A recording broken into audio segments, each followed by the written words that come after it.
So, Season 3, Doctor Who tier list. That's what we're going to be doing today. Welcome back. I'm your host, Sonthan Mishras. This is the Geek Odyssey. I know last week's video probably wasn't the best. As I said, I am recovering from an illness, and I did watch Season 3 after. But we ended up with deciding that it was on good, and these were the rankings of the episodes, with New Earth being decent. Just watch the rest of the video if you wanted it. But starting with Season 2, I think it starts off with I think this is an amazing episode. Their chemistry in this video is absolutely great. The use of time travel, the Jadoon on the moon, the platoon of Jadoon on the moon, said by a Scottish man in an English accent.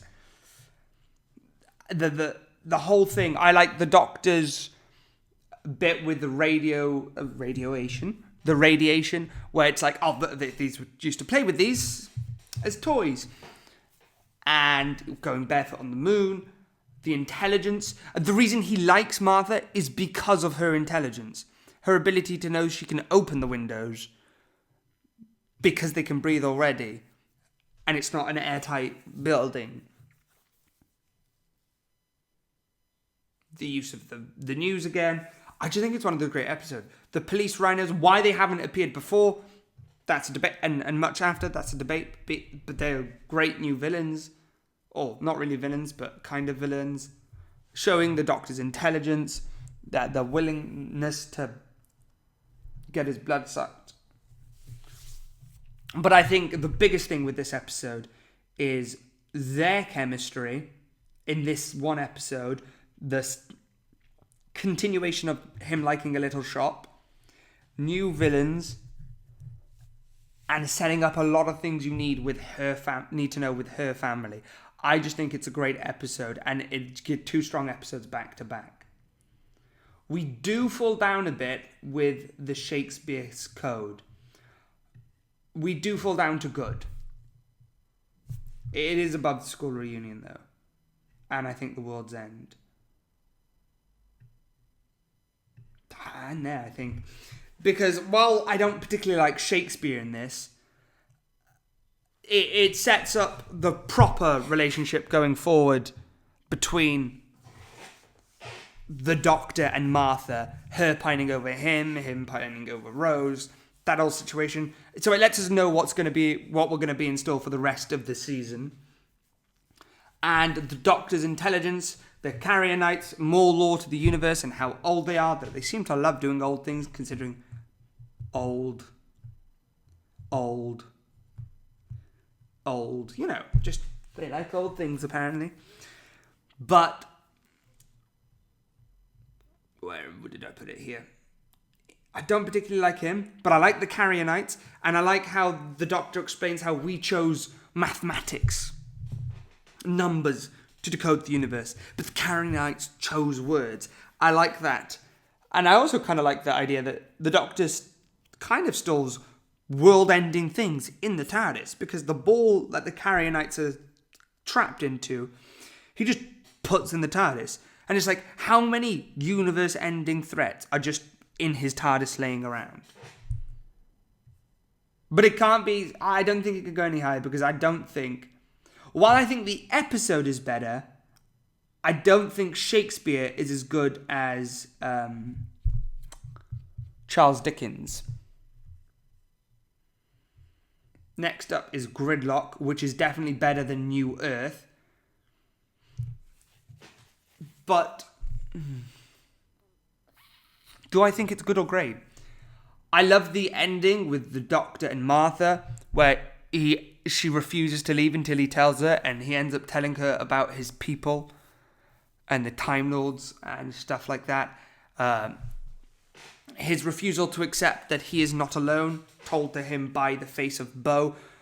His reaction when seeing, I forgot her name, the person who helps Bo.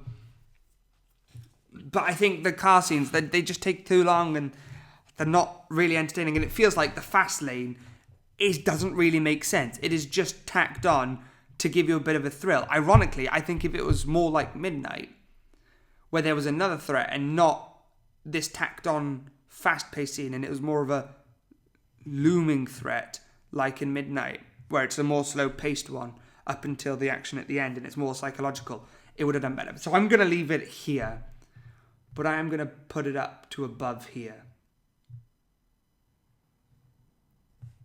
So it is in good. Daleks in Manhattan, I think goes in great.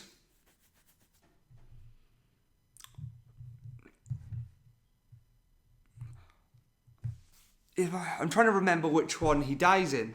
Not the Doctor.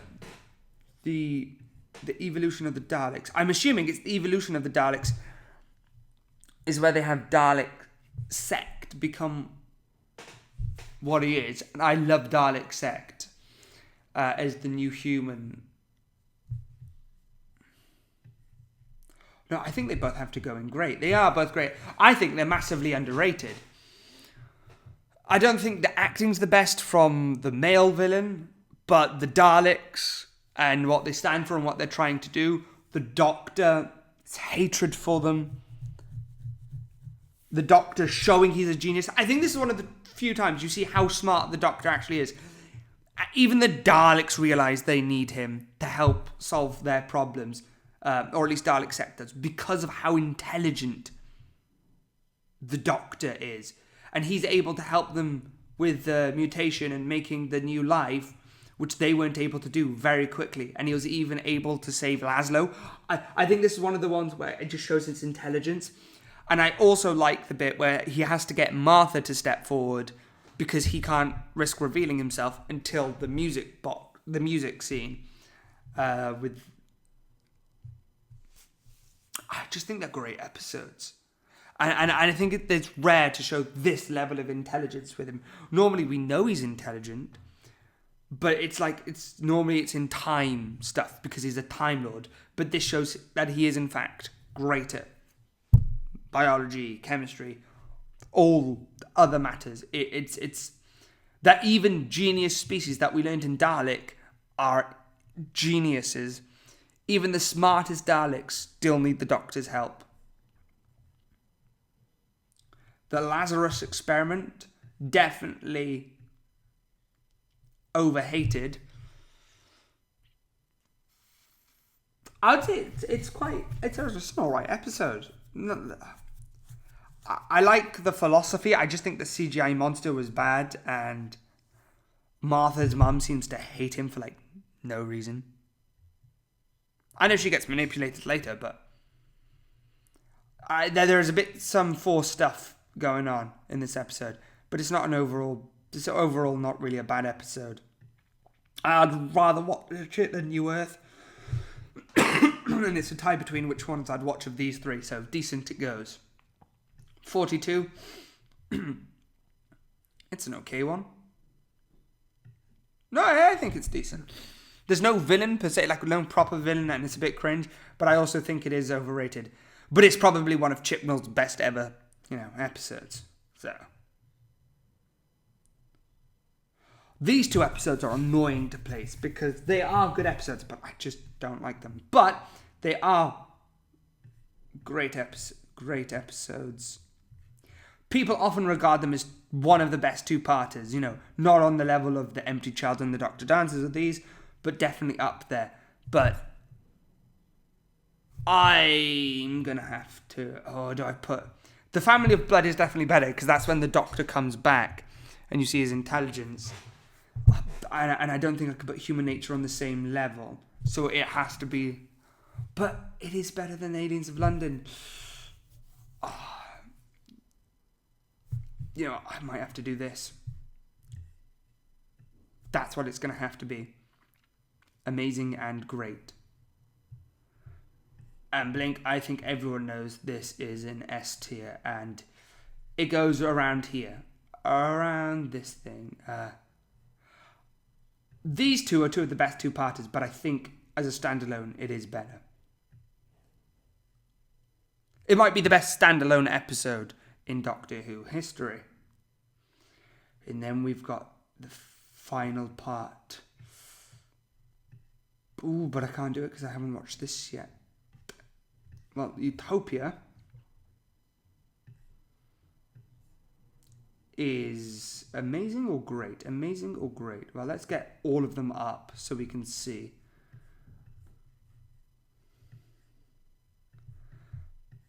These two are a bit of the opposite. This starts good, but goes a bit downhill after he's caught. This has ups and downs. I think Utopia might be the best. I think it goes amazing, great, great. No, Utopia stays up there. The sound of the drums coming down. And I think that's might be how it is. They're not the best ending, but I think it's an upgrade on Doomsday and Aegis. It is going to have to be like that. And while I haven't watched this yet, it is still one of my favourites. It's one of the first memories of Doctor Who I properly have. And it is one of my favourites, but it's a... I think the plot is decent, but I think because of the characters, it's good. And that is my Season 3 tier list. And how does this rank? Well, as everyone expects, it goes in great. It's got 1 in S tier, quite a few in amazing, the most in amazing, in fact.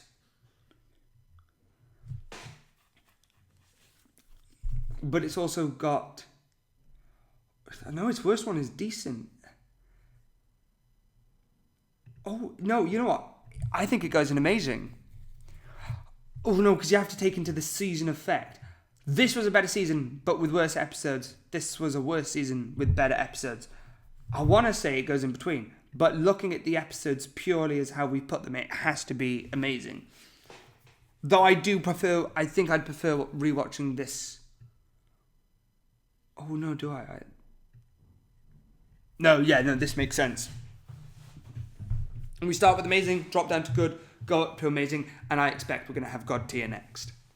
Anyway, thank you guys for watching. If you disagree, let me know in the comment section below. I know this wasn't the best video, I'm not, but I'll be doing better going forward for Season 4.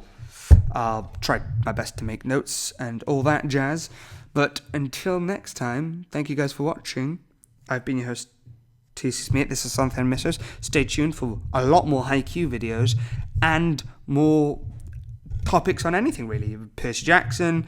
I'm going to try to do more of DC, possibly Naruto, definitely Nanomachine, and the Demon Lord Can't Live a Normal Life, and other manga. I will eventually do a tier list of all the manga I'm reading. But thank you guys for watching.